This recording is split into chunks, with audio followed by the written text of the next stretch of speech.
Hello everyone, welcome to all on Academia classes.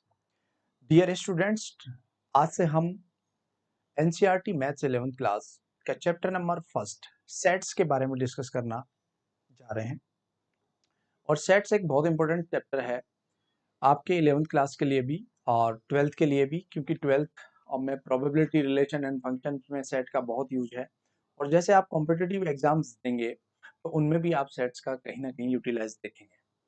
Sets के बारे में अपन विद एग्जांपल और थोड़ी जो थ्योरी है उसके बारे में सीखने की कोशिश करते हैं। आइए, क्या होता है सेट, कितनी फॉर्म में, कैसे कैसे इसको रिप्रेजेंट किया जा सकता है, ये अपन सीखने की कोशिश करते हैं। तो डियर स्टूडेंट्स, आज हम बात करेंगे 11th क्लास की जो एनसीईआरटी मैथ्स है, जो उसका चैप्टर नंबर फर्स्ट है, उसका इंट्रोडक्शन देखेंगे और उसके एग्जाम्पल्स करेंगे। फिर अपन एक्सरसाइज पे प्रोसीड करेंगे। तो आइए वन बाय वन बात करते हैं। अपन वन बाय वन बात करने के लिए अपन को सेट को समझना पड़ेगा। सेट क्या होता है? सेट देखिए होता क्या है। सेट में सबसे पहले आप आइए बात करते हैं what is set. What is set? Set क्या है? सेट क्या होता है, कैसे इसको परिभाषित करते हैं, एक लाइन में एनसीईआरटी कैसे इसको बताती है। तो देखो, एनसीईआरटी ने बोला a set is well defined collection of objects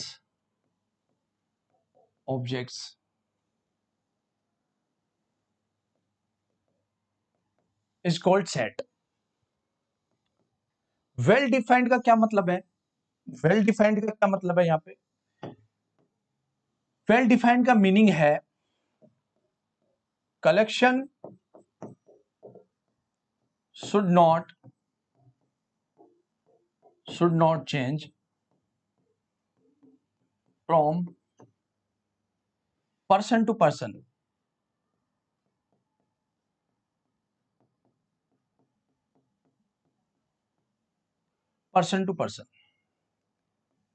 तो ये हमारा वेल डिफाइंड का मीनिंग है। वेल डिफाइंड को हम कैसे डिफाइन करेंगे कि जो कलेक्शन किया जाएगा, जो एलिमेंट्स का, जो ऑब्जेक्ट्स का, जो और जो मेंबर्स का जो कलेक्शन करेंगे, वो पर्सन टू पर्सन वेरी नहीं करना चाहिए, पर्सन टू पर्सन चेंज नहीं होना चाहिए। ठीक है, यानी कि वस्तुओं के सुपरिभाषित संग्रह को सेट या समुच्चय कहते हैं।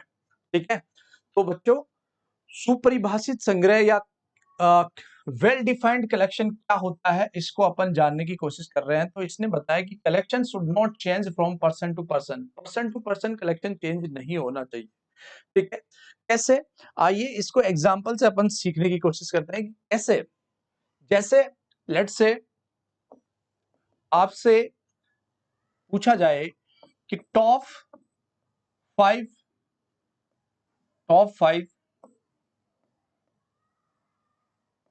Bollywood actors, top 5 Bollywood actors का आप कलेक्शन करिएगा। तो आप देखेंगे कि टॉप 5 बॉलीवुड एक्टर्स का जब कलेक्शन करने जाएंगे, तो अगर आपने सपोज सोनू से पूछा कि टॉप 5 बॉलीवुड एक्टर्स बताइए, तो सोनू के अकॉर्डिंग हो सकता है, सोनू के अकॉर्डिंग हम एक इमेजिनेशन कर रहे हैं, सोनू के अकॉर्डिंग टॉप 5 बॉलीवुड क्या क्या हो सकते हैं। जैसे अमिताभ बच्चन हो सकता है, SRK है, सलमान खान है, अजय देवगन है, ठीक है, और शाहरुख खान है। SRK हो गया, शाहरुख खान हो गया, कोई भी खान ले लो आप। तो यहाँ पे ये 5 सोनू के अकॉर्डिंग टॉप 5 एक्टर हैं।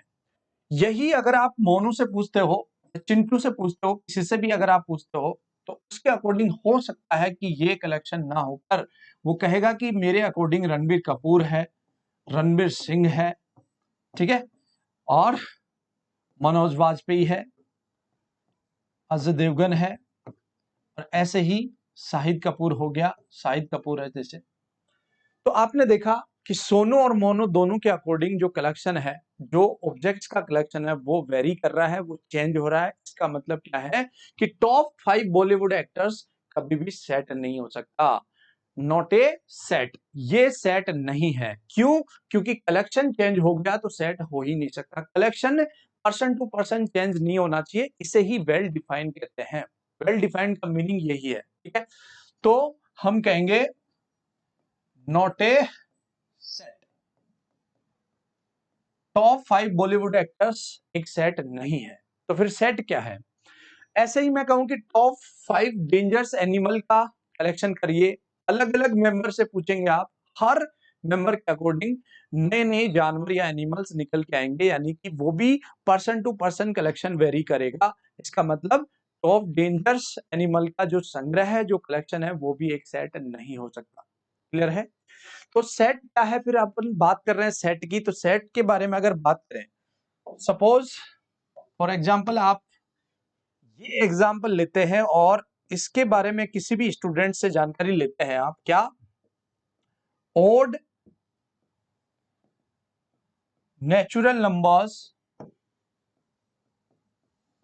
Less than 10, less than 10, odd natural number less than 10। किसी भी स्टूडेंट से जिसने मैथ्स पढ़ रखा है, उससे अगर आप ये जानकारी पूछेंगे ऑड नंबर्स लेस देन 10, तो वो क्या आपको बताएगा? आप सोनू से पूछो या मोनू से पूछो या चिंटू से पूछो या अंकित से पूछो, किसी से भी आप पूछेंगे तो वो बोलेगा कि लेस देन। ओड नंबर क्या होते हैं? ओड नंबर की जानकारी होनी चाहिए, ओड नंबर की जानकारी आप सभी को है। तो वो बोलेगा कि जो नंबर 1 से स्टार्ट होते हैं और 2 से डिवाइड नहीं होते, उन्हें हम ओड नंबर कहते हैं। तो 10 से छोटे जो ओड नंबर होंगे वो ये होंगे। तो आप अगर सोनू से पूछते हैं तो सोनू भी यही बताएगा, अगर आप मोनू से पूछते हैं कि भाई ये लिख के लेके आ, तो वो भी यही 1, 3, 5, 7 और 9, यही मोनू और सोनू दोनों के अकॉर्डिंग आप देख रहे हैं कलेक्शन जो है ऑब्जेक्ट्स का, वो चेंज नहीं कर रहा है, वेरी नहीं कर रहा है। इसका मतलब ये एक सेट है। तो collection should not be change from person to person. ऐसा कोई भी संग्रह या कलेक्शन हमेशा सेट कहलाएगा। तो सेट के बारे में आपने सीखा, सेट क्या होता है। अगर पर्सन टू पर्सन वेरी करता है तो सेट नहीं है, और नहीं करता तो सेट है। तो it is a set.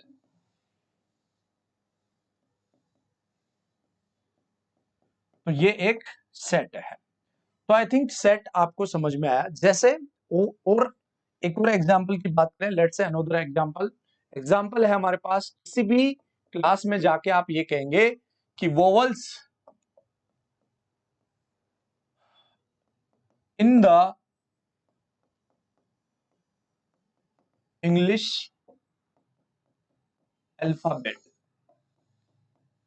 English के अंदर आने वाले वोवल्स का कलेक्शन आप पूछेंगे किसी भी स्टूडेंट से। किसी भी क्लास में जाके अगर वोवल्स का कलेक्शन करने के लिए बोलेंगे, तो मुझे लगता है कि सभी के सभी student A E I O U का कलेक्शन करके देंगे। अंकित को पूछोगे तो अंकित भी आपको यही बोलेगा, और आप सुनील से पूछेंगे तो सुनील भी आपसे यही कहेगा, ए ई आई ओ यू।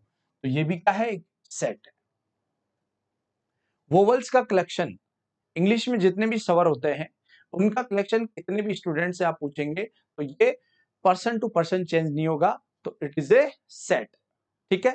तो आपने दो एग्जांपल देखे, odd natural numbers less than 10 भी एक सेट है, नेचुरल नंबर भी सेट है, और वोवल्स का कलेक्शन भी सेट है, क्योंकि पर्सन टू पर्सन वेरी नहीं कर रहा है। ये कंप्लीटली सेट की डेफिनेशन को फॉलो करता है। तो आपने देखा टॉप 5 एक्टर, बॉलीवुड एक्टर जो थे वो सेट नहीं था, क्योंकि वो हर मेंबर के अकॉर्डिंग अपने अपने फेवरेट हो सकते हैं, उनको टॉप लग सकते हैं, और यहाँ पे चाहे कुछ भी हो वो यही कलेक्शन लिखेगा। ठीक है। तो ये था अपने पास सेट के बारे में बताना कि सेट होता क्या है। अब सेट को कैसे रिप्रेजेंट करते हैं, सेट की कितनी फॉर्म होती है, किन किन फॉर्मों में सेट को पढ़ते हैं, स्टडी करते हैं, जिससे कि सारे क्वेश्चन हो जाएं। तो आइए बात करते हैं अपन how to represent set. How to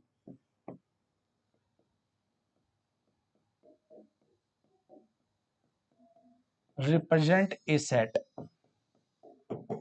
set को कैसे रिप्रेजेंट करते हैं ये हम सीखने जा रहे हैं। तो देखिए, अगर मैं बात करूं, ये जो एग्जांपल आपके सामने लिखा है कि vowels in the English alphabet, इसको एक सेट के रूप में अगर रिप्रेजेंट करना हो तो कैसे करेंगे? देखिए, सेट के रूप में रिप्रेजेंट करने के लिए सबसे पहले हमें किसी भी सेट को हमेशा कैपिटल लेटर से रिप्रेजेंट करना है। सेट हमेशा कैपिटल लेटर से रिप्रेजेंट करेंगे। इंग्लिश के जितने भी कैपिटल लेटर्स हैं, ABCD XYZ वॉटेवर कोई भी आप ले सकते हैं, ये आपकी चॉइस है, लेकिन हमेशा कैपिटल लेटर होना चाहिए सेट का सिंबल।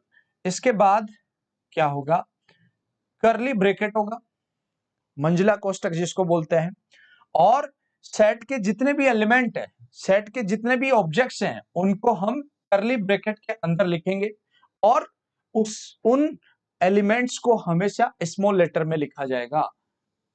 जब तक कि आपको कोई लेटर, कोई वर्ड कैपिटल लेटर में नहीं दिया हुआ है, तब तक आप सेट के एलिमेंट्स को, सेट के अवयव को हमेशा स्मॉल लेटर में लिख के बताएंगे। ठीक है, जैसे जैसे मैं इसे हम पहले सेट बोल रहे थे अभी थोड़ी देर पहले, तो इसके जितने भी एलिमेंट्स हैं, जितने भी ऑब्जेक्ट्स हैं, इनको हम सेट की फॉर्म में कैसे रिप्रेजेंट करेंगे।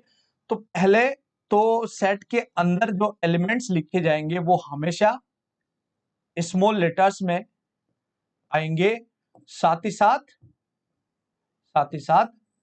Separated by commas. कोमास के द्वारा इनको अलग अलग सेपरेट किया जाएगा। क्या समझे? सेट को हमेशा कैपिटल लेटर से लिखते हैं। सेट हमेशा कहां से स्टार्ट होगा? सेट हमेशा कैपिटल लेटर से होगा, ये कैपिटल लेटर से होगा, सेट का स्टार्टअप होगा कैपिटल लेटर। वो कुछ भी ले सकते हो, चॉइस इज योर्स। सेट के जो एलिमेंट ऑफ सेट्स होंगे, एलिमेंट्स ऑफ सेट्स बोल सकते हो, ऑब्जेक्ट ऑफ सेट्स बोल सकते हो, मेंबर ऑफ सेट्स बोल सकते हो। ठीक है, तो ये हमेशा किसमें होंगे? ये हमेशा हमारे पास स्मॉल लेटर्स में होंगे, स्मॉल लेटर्स में होंगे। किस केस में कैपिटल लेटर्स में लिखना है वो अपन बात करेंगे आगे, है ना? क्या समझे? How to represent a set. Set को हमेशा कैपिटल लेटर से रिप्रेजेंट करते हैं, और सेट के एलिमेंट्स को, एलिमेंट्स ऑफ सेट्स को हमेशा स्मॉल लेटर से रिप्रेजेंट करते हैं, और सेपरेटेड बाय कॉमास और विद इन द करली ब्रैकेट। करली ब्रैकेट के अंदर इसको मेंशन करते हैं। तो दो इंपॉर्टेंट बात निकल के आई कि सेट हमेशा कैपिटल लेटर से रिप्रेजेंट होगा, सेट हमेशा करली ब्रैकेट के अंदर लिखा, सेट के जो एलिमेंट्स हैं वो करली ब्रैकेट के अंदर लिखे जाएंगे, और करली ब्रैकेट के अंदर जो एलिमेंट्स हैं उनको कोमा के द्वारा सेपरेट किया जाएगा। ठीक है, तो ये आप समझ पाए। आगे नेक्स्ट देखते हैं। अगर ऐसा हो, अगर हमें इसका सेट बनाना हो,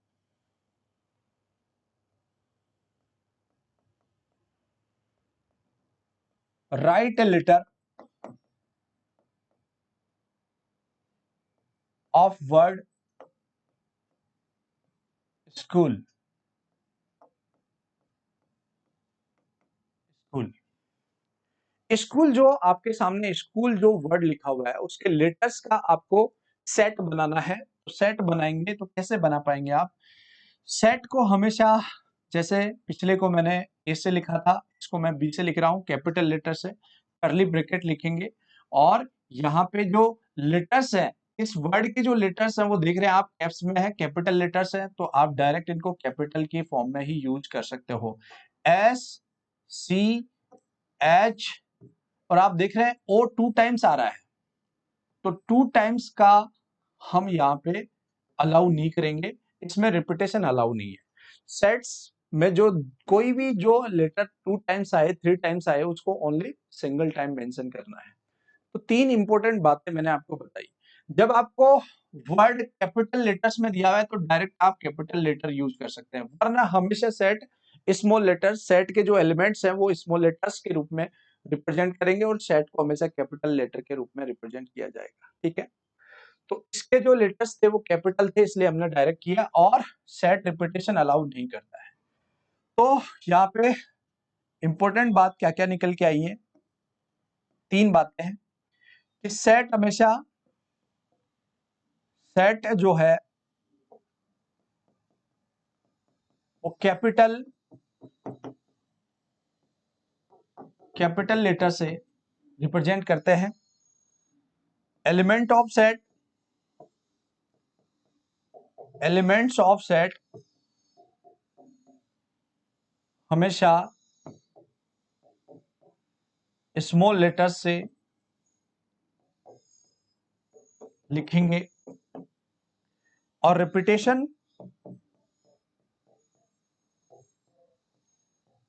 are not allowed.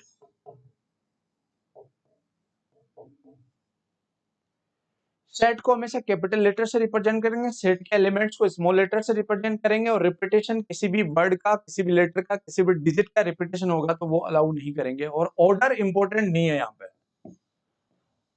Order is not important, order is not important. क्या मतलब है ऑर्डर इज नॉट इंपॉर्टेंट का? ऑर्डर का मतलब ये हुआ, सपोज एक और एग्जांपल से इस बात को समझते हैं, फिर सेट का रिप्रेजेंटेशन कंप्लीट हुआ और फॉर्म देखेंगे इसकी। जैसे right all natural numbers which divides 42 is 42 के ऑल डिविजर्स, ऑल फैक्टर्स आपको बताने हैं, ऑल डिविजर्स आपको बताने हैं किन किन नंबरों से 42 डिवाइड होगा नेचुरल नंबर से। ठीक है, तो सभी जानते हैं कि 42 किस किस से डिवाइड हो सकता है, नहीं जानते हैं तो आप ये देखिए 42 को जो कंप्लीट डिवाइड करने वाला 1 2 3 4 से नहीं होगा, 5 से नहीं होगा, 6 से होगा, 7 14 21 और 42। ठीक है, तो हम क्या बता रहे हैं आपको, सेट को कैपिटल लेटर से लिखेंगे। इस बार मैंने सी से लिखा है तो सी से भी लिख सकते हैं, ए से भी लिख सकते हैं, एक्स से भी लिख सकते हैं, कर्ली ब्रैकेट के अंदर लिखना है।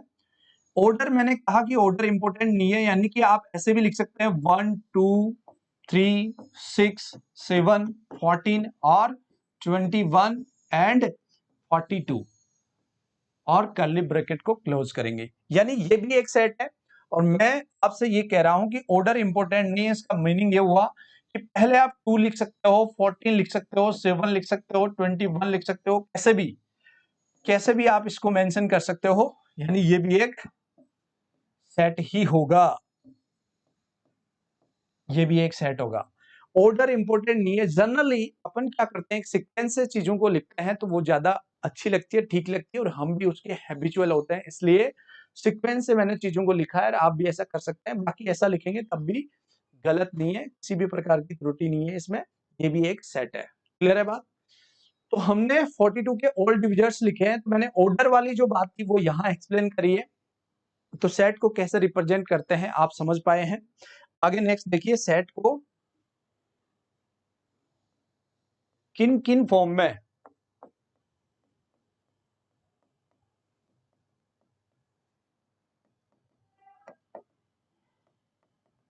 इन द टू फॉर्म,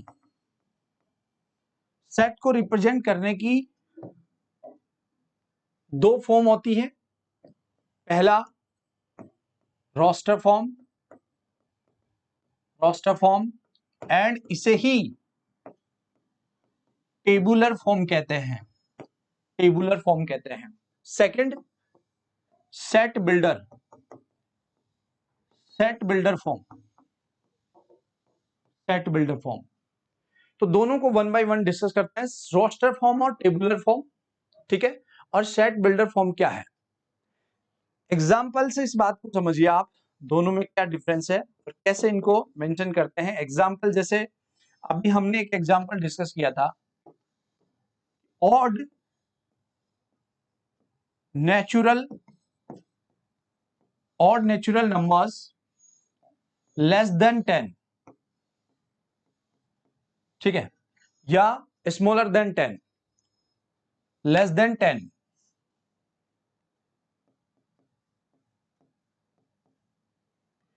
तो ये जो जानकारी है, ये जो डेफिनेशन है, ये जो इंफॉर्मेशन है, ये जो इंफॉर्मेशन आपको दी हुई है, इस इंफॉर्मेशन को हम कहते हैं कि ये सेट की बनाने की इंफॉर्मेशन है, सेट बिल्डअप करने की इंफॉर्मेशन है, इसलिए सेट बिल्डर फॉर्म इसे कहा जाता है। ये जो स्टेटमेंट है, ये जो डेफिनेशन है, ये सेट को बनाने में हमारी मदद करेगी, यानी कि यही डिसाइड करेगा कि हमें क्या सर्च करना है, कौन से नंबर्स फाइंड आउट करने हैं, कौन से नंबर्स की जानकारी इनके बिहाफ पे ही मिलेगी। इसलिए ये सेट को बनाने वाली फॉर्म है, इसलिए सेट बिल्डर फॉर्म के नाम से जानी जाती है। इसको मैं और एलोबरेट करूंगा और डिस्कस करेंगे इसके बारे में। अभी फिलहाल मैंने आपको बताया कि सेट बिल्डर फॉर्म क्या है। अब मुझे जो नंबर्स हैं उनको मुझे लिखना है, यानी ऐसे 10 से छोटे विषम प्राकृत संख्याएं मुझे चाहिए और नेचुरल नंबर्स चाहिए। तो वो कौन कौन से होंगे? वो होंगे 1, 3, 5, 7 और 9। ठीक है, इनको रोस्टर फॉर्म में आपको लिखना है। तो ये जो फॉर्म है, हमने जो एलिमेंट्स है उनको सेपरेटेड बाय कोमास कर दिया। रोस्टर फॉर्म लिखने के लिए इसको कर्ली ब्रैकेट के अंदर एक टेबल के रूप में, एक सारणी के रूप में हमने इसको रिप्रेजेंट किया है। तो ये जो फॉर्म है, ये कौन सी फॉर्म है? ये है रोस्टर फॉर्म, या रोस्टर फॉर्म, या क्या है? टेबुलर फॉर्म है, टेबुलर फॉर्म। तो मोटा मोटा एग्जांपल हमने सीखा कि रोस्टर फॉर्म, यानी सबसे पहले हमें सेट बिल्डर फॉर्म चाहिए। सेट बिल्डर फॉर्म के बिहाफ पे ही हम रोस्टर फॉर्म या टेबुलर फॉर्म की बिल्डअप करेंगे, उसका फॉर्मेशन बनाएंगे, उसका सेटअप तैयार करेंगे। तो हमें ऐसे नंबर चाहिए थे जो 10 से छोटे हो और ओड नेचुरल नंबर हो। तो वो 1, 3, 5, 7, 9 ही हो सकते हैं। तो इनको अगर आप कर्ली ब्रैकेट के अंदर लिखते हो, सेपरेटेड बाय कोमास करते हो, तो ये एक रोस्टर फॉर्म या टेबुलर फॉर्म है। ये जो डेफिनेशन है जो सेट बनाने में काम आई है, उसे सेट बिल्डर फॉर्म कहते हैं। तो आइए आगे और एग्जाम्पल के बिहाफ पे इस बात को देखते हैं, सीखते हैं अपन क्या हो सकता है और कैसे इसको देखें। देखिए और एग्जाम्पल्स ले, जैसे कि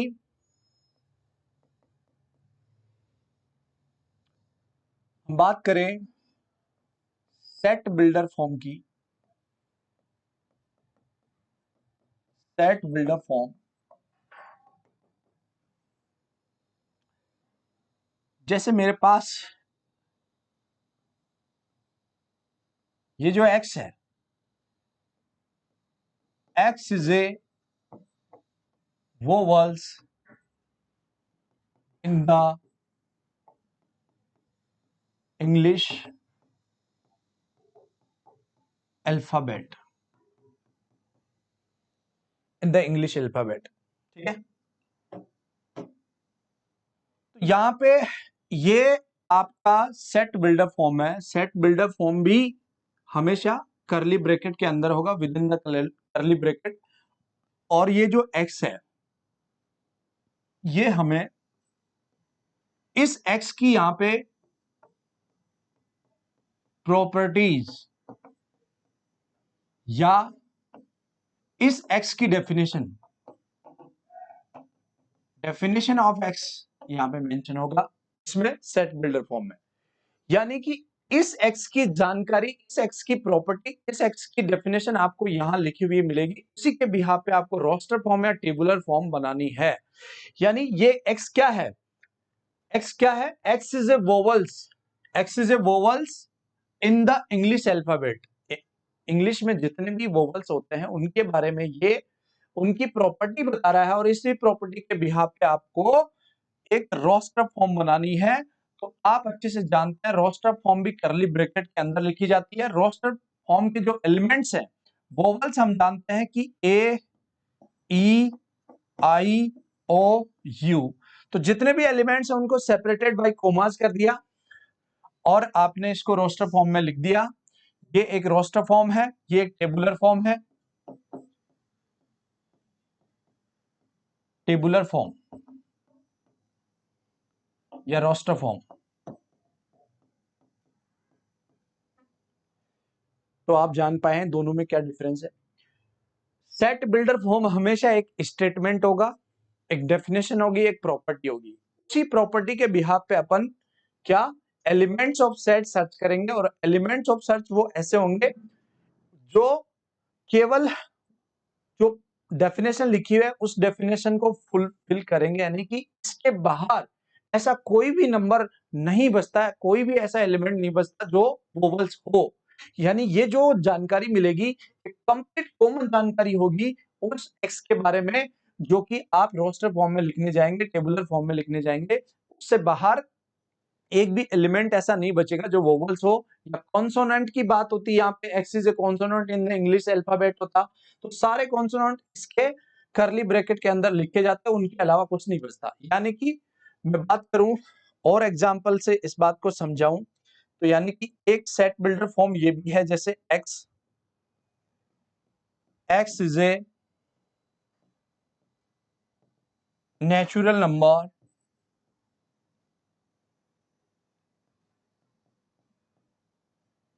लेस देन 15। इस x की डेफिनेशन ये है, इस x की प्रॉपर्टी ये है कि x क्या है, x एक नेचुरल नंबर है जो कि 15 से छोटे हैं, x एक नेचुरल नंबर जो कि 15 से छोटा है। तो उनके बारे में आप लिखेंगे 1 3 5 7 9 11 13 और लेस देन आपको 15 लिखना था। तो ये क्या है, रोस्टर फॉर्म है, टेबुलर फॉर्म है, टेबल के रूप में, एक सारणी के रूप में आपने लिखा और सेपरेटेड बाय कॉमास किया और कर्ली ब्रैकेट के अंदर इसको मेंशन किया। तो रोस्टर फॉर्म हमेशा एक डेफिनेशन, हमेशा एक टेबल के रूप में होगी और सेट बिल्डर फॉर्म हमेशा एक डेफिनेशन के रूप में होगी, जो कि आपको इस तरह से दिखाई दे रही है। ठीक है, आई थिंक ये क्लियर है रोस्टर फॉर्म और टेबुलर फॉर्म। तो अब हम बात करते हैं, कुछ मैथमेटिकल सेट्स ऐसे होते हैं जो जिनके नाम से ही आपको ये पता लगेगा कि ऑलरेडी ही सेट है। जैसे mathematical set,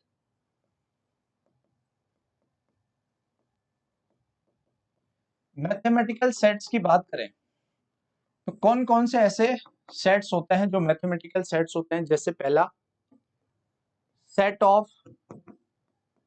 of natural numbers, जिसको कैपिटल एन से रिप्रेजेंट करते हैं और जो कहां से स्टार्ट होते हैं, वन से स्टार्ट होकर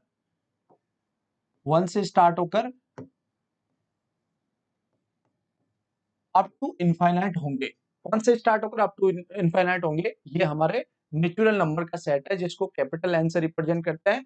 और जेड प्लस क्या है, ये है पॉजिटिव इंटीजर्स। जेड प्लस यानी कि पॉजिटिव इंटीजर्स और नेचुरल नंबर एक ही होते हैं।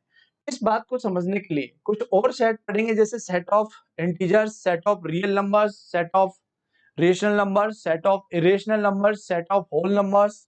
तो इसकी जानकारी तभी बढ़िया से आप दे पाएंगे जब आपको थोड़ा सा क्लासिफिकेशन ऑफ नंबर पता हो कि नंबर कौन कौन से नंबर क्या क्या कैटेगरी में आते हैं। तो मैं इसको थोड़ा सा आपको समझा दे देता हूं, एक्सप्लेन कर देता हूं कि नंबर्स का जो सिस्टम है, फिर इसकी बात करते हैं। देखिए तो प्यारे बच्चों, नंबर्स जो होते हैं, तो पहला सबसे पहले रियल नंबर्स। रियल नंबर्स कौन होते हैं, जो भी नंबर लाइन पे रिप्रेजेंट होते हैं, नंबर लाइन पे उनको अगर आप मेंशन कर सकते हो तो सभी के सभी नंबर हमेशा रियल नंबर या वास्तविक संख्याओं के रूप से जाने जाते हैं। तो रियल नंबर्स हमारे पास ऐसे इतने नंबर हैं कि उनको नंबर लाइन पे रिप्रेजेंट किया जा सकता है। इसके बाद में रियल नंबर्स को अपन अलग अलग पढ़ें तो पहला रियल नंबर वो कौन से, जो विदाउट डेसिमल है, विदाउट डेसिमल और विद डेसिमल, विदाउट डेसिमल और विद डेसिमल। तो विदाउट डेसिमल में कौन है और विदाउट डेसिमल में कौन है, ये देखो। विदाउट डेसिमल जो होते हैं हमारे पास जितने भी इंटीजर्स हैं, पॉजिटिव नेगेटिव सभी, all integers are include in without decimal real numbers. ठीक है, जैसे -3 -2 -1 0 1 2 3 4 अप टू इनफाइनाइट। ठीक है, तो ये क्या है, ये सभी इंटीजर्स हैं, पूर्णांक है। ठीक है, इनमें भी क्या है, इनमें भी आपको पता होना चाहिए, वन से लेकर अप टू इनफाइनाइट जितने भी इंटीजर होते हैं इन्हें पॉजिटिव इंटीजर कहते हैं। जिनको जेड प्लस से लिखते हैं, अभी अभी बताया था मैंने, पॉजिटिव इंटीजर। नेचुरल नंबर बोलते हैं, नेचुरल नंबर, या काउंटिंग नंबर बोलते हैं। ठीक है, तो जितने 1 से स्टार्ट होकर अप टू इनफाइनाइट जितने भी नंबर्स हैं, और जो इंटीजर्स हैं जो पॉजिटिव इंटीजर कहलाते हैं, नेचुरल नंबर भी यही है और काउंटिंग नंबर भी यही है। इन तीनों में जब भी बात आएगी तो आपको सोचना है कि 1 से स्टार्ट होकर अप टू प्लस इनफाइनाइट तक, कहां तक, प्लस इनफाइनाइट तक, और ये माइनस इनफाइनाइट, ये 3 डॉट हमेशा इंडिकेट करेंगे कि ये सीरीज हमारी इनफाइनाइट तक जा रही है, इनफाइनाइट पे जाके एंड हो रही है। ठीक है, तो अगर आप जीरो इंटीजर इंक्लूड कर लेते हो, zero integer plus positive integer include करके आप इस पूरे को एक और नाम से जानेंगे, जो है होल नंबर्स। होल नंबर की बात आए तो कौन होता है, पॉजिटिव इंटीजर या नेचुरल नंबर के साथ में जीरो इंक्लूड करने पर जो सीरीज बनेगी, जो श्रृंखला बनेगी, जो नंबर्स बनेंगे, वो हमेशा होल नंबर के नाम से जाने जाएंगे। और ये -1 से माइनस इनफाइनाइट तक जो सीरीज होगी वो नेगेटिव इंटीजर होंगे, वो नेगेटिव इंटीजर्स होंगे, नेगेटिव इंटीजर्स के नाम से जाने जाएंगे। ठीक है, विद डेसिमल की बात करें तो विद डेसिमल में हमारे पास 3 टाइप के नंबर होते हैं। मोस्ट प्रोबेबली जो नंबर्स मिलेंगे आपको वो 3 टाइप्स के होंगे। पहला टर्मिनेटिंग, दूसरा नॉन टर्मिनेटिंग, तीसरा नॉन टर्मिनेटिंग। इसमें नॉन टर्मिनेटिंग के साथ साथ रिपीटिंग भी होते हैं और ये नॉन रिपीटिंग भी होते हैं। तो ये 3 टाइप के विद डेसिमल में।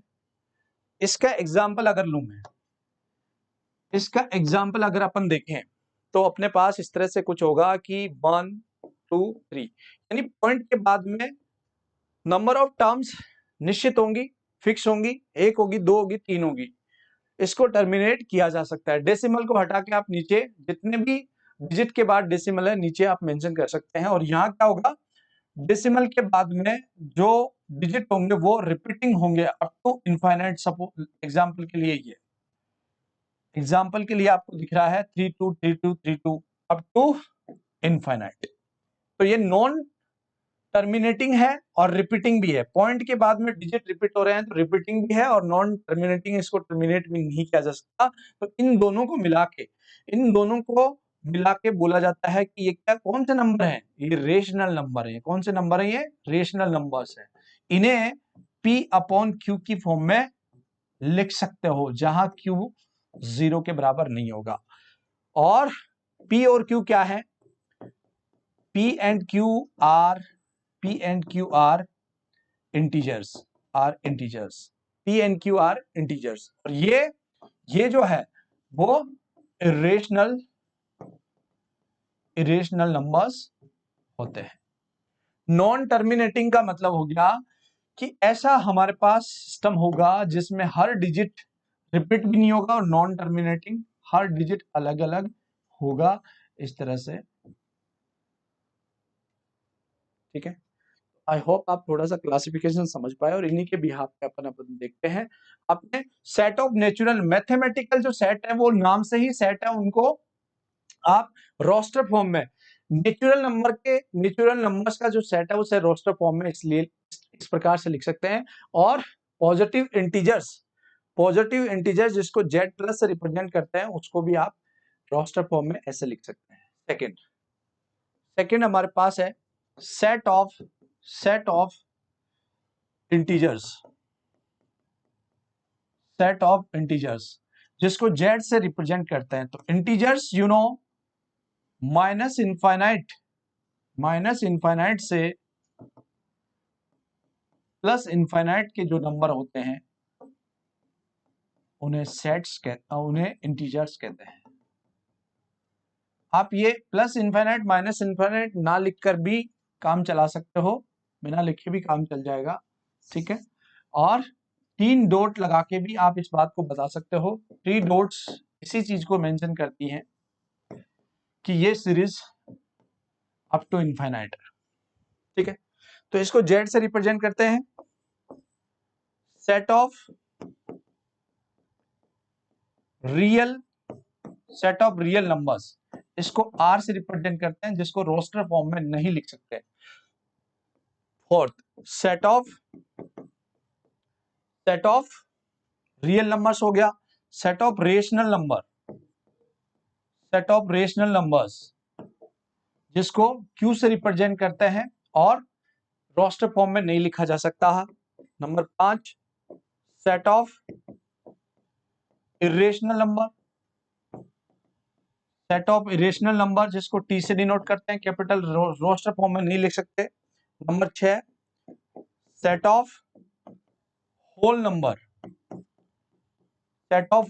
जिसको डब्ल्यू से लिख सकते हैं और जिसको रोस्टर फॉर्म में लिखा जा सकता है, कुछ इस प्रकार से 0 से स्टार्ट होकर अप टू इनफाइनाइट होंगे। ये हमारा सेट ऑफ होल नंबर का है, जिसको डब्ल्यू से लिखते हैं। ये तीनों जो सेट है उनको रोस्टर फॉर्म में नहीं लिखा जा सकता, और नेचुरल नंबर सेट हो या पॉजिटिव इंटीजर हो, और हमारे पास इंटीजर्स का सेट है उसे भी रोस्टर फॉर्म में लिख सकते हैं। होल नंबर का जो सेट है उसे भी हम रोस्टर फॉर्म में लिख सकते हैं। और कई बार ये भी होगा set of positive rational number, तो वो क्यू प्लस से हो जाएगा। Set of positive real numbers वो आर प्लस से डिनोट हो जाएगा। ठीक है, तो पॉजिटिव लगाते ही उसके आर के ऊपर प्लस, क्यू के ऊपर प्लस या टी के ऊपर प्लस लिख के भी आप आराम से इसको रिप्रेजेंट कर सकते हैं। तो ये था सेट की तमाम जानकारी, जिसको मैंने 9th क्लास का थोड़ा सा जो चैप्टर 1 है उसमें जो क्लासिफिकेशन है नंबर सिस्टम का उसको इंट्रोड्यूस करवाया। इसके बिहाफ पे आप काफी हाँ, तो आइए जो बुक के हमारे एग्जाम्पल है फर्स्ट एक्सरसाइज के, उनको जल्दी जल्दी इस इंफॉर्मेशन के बिहाफ पे सोल्व करने की कोशिश करते हैं। हमारे पास किस फॉर्म में किसकी जानकारी लेना चाहता है वो देखिए। आपको एक क्वाड्रेटिक इक्वेशन दी हुई है, उसे रोस्टर फॉर्म में रिप्रेजेंट करना है। क्वाड्रेटिक इक्वेशन क्या है? X square plus x minus 2 equal to 0, ये एक इक्वेशन दे रखी है। सॉल्यूशन सेट निकालो, पहले इसका सॉल्यूशन निकालो और उसके बाद में सॉल्यूशन सेट को रोस्टर फॉर्म में आपको लिख के बताना है। पहले इसका सॉल्यूशन करेंगे, उसके बाद में जो सॉल्यूशन आएगा उसे रोस्टर फॉर्म में आपको मेंशन करना है, ये पूछना चाह रहा है। तो बच्चों इसके क्वाड्रेटिक इक्वेशन को सोल्व करने से किसी को कोई प्रॉब्लम नहीं होनी चाहिए, ये जानते हैं आप। इस तरह से इसको सिंप्लीफाई कर सकते हैं। यहाँ से देख पा रहे हैं आप क्या कॉमन है, छोटा सा एग्जांपल है, -1 कॉमन ले लो तो x प्लस 2 हो जाएगा 0। इस पूरे में से x प्लस 2 कॉमन ले तो यहाँ मिलेगा x माइनस 1 बराबर 0। x की दो वैल्यू हमारे पास आई है 1 और -2, तो ये सॉल्यूशन आया है। अब इस सॉल्यूशन का सेट बनाना है, और वो भी कौन सा? रोस्टर फॉर्म में। तो रोस्टर फॉर्म हमेशा करली ब्रैकेट के अंदर जो एलिमेंट है उनको आप चाहो तो पहले छोटा लिख दो, फिर बड़ा लिख दो, और सेपरेटेड बाय कोमा उनको आप करेंगे। तो ये इस फर्स्ट एग्जांपल का सॉल्यूशन है। रोस्टर फॉर्म में आप एलिमेंट्स को करली ब्रैकेट के अंदर लिखते हैं, जो कि आप देख पा रहे हैं। इस तरह से आप इसको आसानी से बता सकते हैं।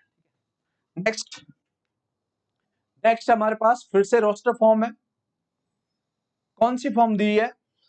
आपको दी हुई है सेट बिल्डर फॉर्म दी हुई है, और रोस्टर फॉर्म में आपको आंसर देना है।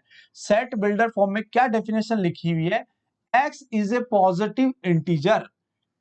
पॉजिटिव इंटीजर कहो या नेचुरल नंबर कहो, दोनों एक ही चीज को रिप्रेजेंट करते हैं। एंड आपके सामने x स्क्वायर लेस देन 40, तो x स्क्वायर लेस देन 40 के बिहाफ पे आपको ऐसे नेचुरल नंबर या पॉजिटिव इंटीजर्स सर्च कर रहे हैं जिनका स्क्वायर 40 से छोटा हो, जिनका स्क्वायर क्या हो? 40 से छोटा हो। तो 1 का स्क्वायर 1, 2 का स्क्वायर 4, 3 का स्क्वायर 9, 4 का स्क्वायर 16, 5 का स्क्वायर 25, 6 का स्क्वायर 36, 7 का स्क्वायर 49। 49 क्या है? 49 जो है 40 से बड़ा हो गया, तो ये यहां से आपको पिक नहीं करना है। इसका मतलब हमारे पास जो इस डेफिनेशन के अकॉर्डिंग एलिमेंट मिले, एलिमेंट ऑफ सेट मिले, वो 1 2 3 4 5 एंड 6, और सॉल्यूशन सेट को रोस्टर फॉर्म में लिखेंगे तो करली ब्रैकेट लगा दिया और इस तरह से सॉल्यूशन सेट आपको प्राप्त हुआ। आप कैपिटल ए बी सी से भी इसको लिख सकते हैं। तो ये हमारा रोस्टर फॉर्म में क्या दिया हुआ था, सेट बिल्डर फॉर्म दिया था, जिसके भी यहाँ पे अपन ने रोस्टर फॉर्म सर्च कर लिया है। इस तरह से नेक्स्ट एग्जांपल देखिए। Yes, right the set A. A आपको रोस्टर फॉर्म में गिवन है, रोस्टर फॉर्म में गिवन है, और सेट बिल्डर फॉर्म में आपको इसको मेंशन करना है। तो आप रोस्टर फॉर्म को ठीक से ऑब्जर्व करें, टेबुलर फॉर्म को ऑब्जर्व करें, फिर इसके जो नंबर्स हैं उनके भी यहाँ पे एक डेफिनेशन लिखनी है, एक प्रॉपर्टी आपको बतानी है कि किस डेफिनेशन को फॉलो करते हुए लिखे गए थे। तो आप देख रहे हैं नेचुरल नंबर्स का स्क्वायर लिखा हुआ है, 1 का स्क्वायर 1, 2 का स्क्वायर 4, 3 का स्क्वायर 9, 4 का स्क्वायर 16, ऐसे अप टू हमारे इनफाइनाइट नेचुरल नंबर्स का स्क्वायर इसमें लिखा हुआ है। तो इसका देखो सेट बिल्डर फॉर्म को भी आप इससे लिखते हैं करली ब्रैकेट से, और हमारे पास x जो है नेचुरल नंबर्स को रिप्रेजेंट कर रहा है, तो x is a square of natural numbers. तो ये हमारा इसका सेट बिल्डर फॉर्म हो गया। ये ऐसे भी हो सकता है, हर स्टूडेंट का अलग अलग हो सकता है, ऐसा कोई जरूर नहीं है। एक्स एन स्क्वायर वेयर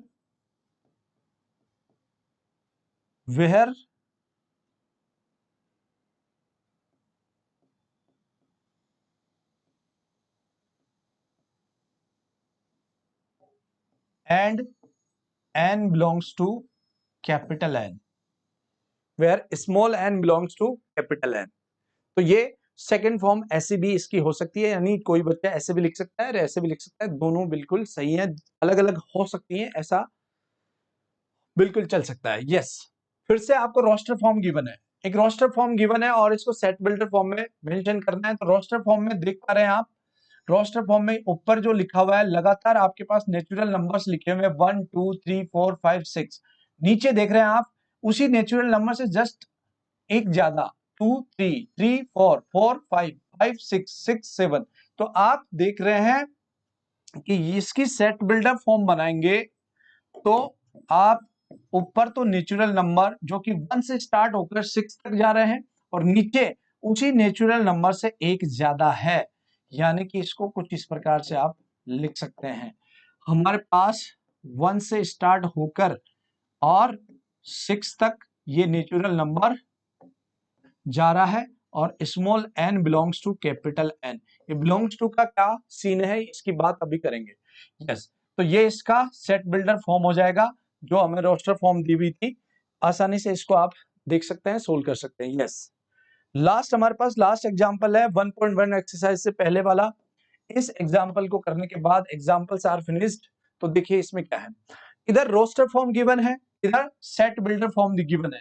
तो रोस्टर फॉर्म से सेट बिल्डर फॉर्म को मैच करना है कि कौन से रोस्टर फॉर्म का सेट बिल्डर फॉर्म कौन से ऑप्शन में लिखा हुआ है। तो देख रहे हैं, सबसे पहले आपके पास एक वर्ड है जिसके लेटर्स लिख रहे हैं, वर्ड के लेटर्स आपको सेपरेटेड बाय कोमास किए हुए हैं। तो आपको देखना है कि किसमें ये वर्ड है। तो वर्ड तो एक ही जगह है, 4th नंबर में, ठीक है, प्रिंसिपल, और इसके लेटर्स से ये रोस्टर फॉर्म बनाई गई। तो 1 किससे मैच करता है, 1 मैच करता है डी से, पहला, ठीक है, 1 मैच करता है डी से। सेकंड देखिए, 0 कहां मिलेगा, ये क्या है, x is a positive integer, x is a positive integer and is a divisor of 18। तो 18 के बहुत सारे पॉजिटिव इंटीजर हो सकते हैं, होंगे, 0 नहीं हो सकता। इस इक्वेशन को, इस क्वाड्रेटिक इक्वेशन को सोल्व करने पर भी 0 नहीं मिलेगा। ये जो रिलेशन दिया हुआ है इसको अगर सोल्व करते हैं, x इज एन इंटीजर, इसको सोल्व करेंगे, x प्लस 1 बराबर 1, तो यू नो x बराबर 1 माइनस 1 बोले तो 0। तो x बराबर 0 हमें किसने दिया, यानी कि सेकंड किससे मैच करता है, सेकंड करता है सी से, सेकंड मैच करता है सी से, ठीक है। थर्ड देखिए, यहाँ पे 1 2 3 6 9 18, ये क्या है, ये नेचुरल नंबर्स हैं, और पॉजिटिव इंटीजर्स हैं, पॉजिटिव इंटीजर्स हैं और एक किसके डिविजर है, ये 18 के, 18 में 1 से 2 से 3 से 6 से 9 से 18 से सभी से कंप्लीट डिवाइड होता है। तो ये जो थर्ड है हमारा, थर्ड किससे मैच करता है, ए से, थर्ड ए से। फोर्थ जो बच गया हमारे पास 3 और -3, इस क्वाड्रेटिक इक्वेशन को, इस क्वाड्रेटिक इक्वेशन को सोल्व करोगे तो आपको मिलेगा फोर्थ, है ना। तो फोर्थ मैच करता है बी से। सभी का मैच हमने किया है, ये आसान सा एग्जांपल था, एग्जांपल नंबर 5। तो ये था गाइस थ्योरी सेट की और सेट के एनसीईआरटी बुक्स के एग्जांपल्स, जिसको अमन ने आसानी से समझा है। और आपको किसी प्रकार की कोई प्रॉब्लम इनमें है तो आप मुझे कमेंट करके बता सकते हैं। एक और बात, कॉन्सेप्ट ऑफ बिलोंग्स टू, ठीक है, एक नेचुरल नंबर का सेट है 1 2 3 4 5, ठीक है। अब मुझे या आपको इस सेट से कौन बिलोंग करता है, मैं पूछूं कि 1 बिलोंग्स करता है, तो बिलोंग्स टू को हमेशा इस एप्स लाइन से लिखते हैं, ये एप्स लाइन का सिंबल है और इसका मतलब होता है बिलोंग्स टू, ये इससे संबंध रखता है। तो हम कहेंगे 1 belongs to n, 2 belongs to n, क्योंकि नेचुरल नंबर का जो सेट है उससे बिलोंग करते हैं, उसी की फैमिली से आते हैं 1 और 2, है ना। ऐसे ही 10 के बारे में पूछे तो 10 बिलोंग्स टू n। अगर आपसे पूछे -2 तो आप कहेंगे कि -2 does not belongs to n, because natural numbers negative नहीं होते हैं, नेगेटिव इंटीजर्स होते हैं बट नेचुरल नंबर्स नेगेटिव नहीं होते हैं। इसका मतलब इस फैमिली से, इस परिवार से -2 -3 -1 माइनस कुछ भी नंबर बिलोंग्स नहीं कर सकता है, नहीं करता है, तो इसको कहते हैं डज नॉट बिलोंग्स टू। तो जो बिलोंग्स करेंगे उनको एप्सिलॉन से लिखेंगे, इस तरह से सिंबल बताएंगे, और नहीं बिलोंग करेंगे उनको इस तरह से क्रॉस लगा के डज नॉट बिलोंग्स टू का सिंबल आप देखेंगे। आगे इसको यूज करेंगे, क्वेश्चंस करेंगे एक्सरसाइज 1.1 के तब। ठीक है, बाय बाय।